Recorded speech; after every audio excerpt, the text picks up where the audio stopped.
Salut à tous, c'est Omar de Frandroid. On a récemment eu l'occasion d'installer Android 7.0 Nougat sur notre Samsung Galaxy S7. La nouvelle version du système d'exploitation apporte son lot de nouvelles fonctionnalités, mais on a voulu savoir si elle avait une incidence sur les performances et plus particulièrement sur la gestion de la mémoire vive. Pour le savoir, on a décidé de soumettre le smartphone à un nouveau speed test.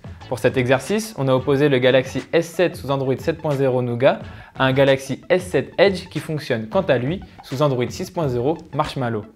Rappelons que les deux appareils embarquent un Exynos 8890 couplé à 4 Go de RAM chacun. Avant de commencer, il est bon de rappeler en quoi consiste un speed test. Alors il s'agit d'un exercice dans lequel on lance une quinzaine d'applications à la suite sur les deux smartphones et on fait ça 2 fois. Le premier cycle consiste à mesurer le temps d'ouverture des applications, tandis que le deuxième permet de savoir comment chaque système gère la mémoire vive. Allez, c'est parti! Je précise que la vitesse des images à l'écran a été multipliée par 2. Au début, la différence est presque inexistante. L'ouverture des applications se fait assez rapidement sur les deux smartphones.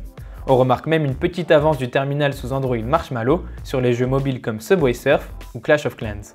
Mais son adversaire ne tarde pas à le dépasser une fois arrivé sur des applications volumineuses telles que Photoshop Mix qu'il met moins de temps à ouvrir. À part ces quelques observations, il n'y a vraiment pas grand chose à dire d'autre sur le début du speed test. Le Galaxy S7 sous Android 7.0 Nougat va maintenir son avance jusqu'à la fin du premier cycle qu'il conclut en 1 minute et 18 secondes. Son opposant n'est vraiment pas loin derrière avec seulement 2 secondes de retard.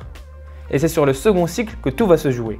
Dès le lancement de Subway Surf, on voit que le Galaxy S7 sous Nougat n'a pas besoin de relancer le chargement du jeu. Il en va de même pour toutes les autres applications qui s'ouvrent très rapidement. Cela lui permet de filer très vite vers une victoire incontestable et il termine le second round en 49 secondes. De son côté, le smartphone sous Android Marshmallow est loin derrière. Il a besoin de relancer chaque application depuis le début.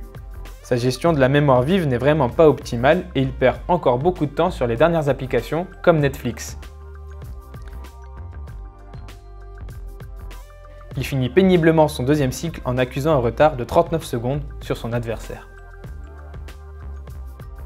Grâce à ce speed test, on peut se rendre compte que le déploiement d'Android 7.0 Nougat sur les flagships de Samsung permet enfin de mieux gérer la mémoire vive. Jusqu'ici, le géant sud-coréen n'était vraiment pas un bon élève sur ce plan-là. Le nouvel OS permet donc enfin de remédier à ce problème. Pour en savoir plus sur Android 7.0 Nougat, n'hésitez pas à faire un tour sur notre chaîne YouTube ou sur notre site Frandroid. Quant à moi, je vous dis à très bientôt dans une prochaine vidéo. Abonnez-vous à la chaîne YouTube de Frandroid et surtout n'oubliez pas de cliquer sur la petite cloche qui vous permettra d'être averti dès que nous postons de nouvelles vidéos.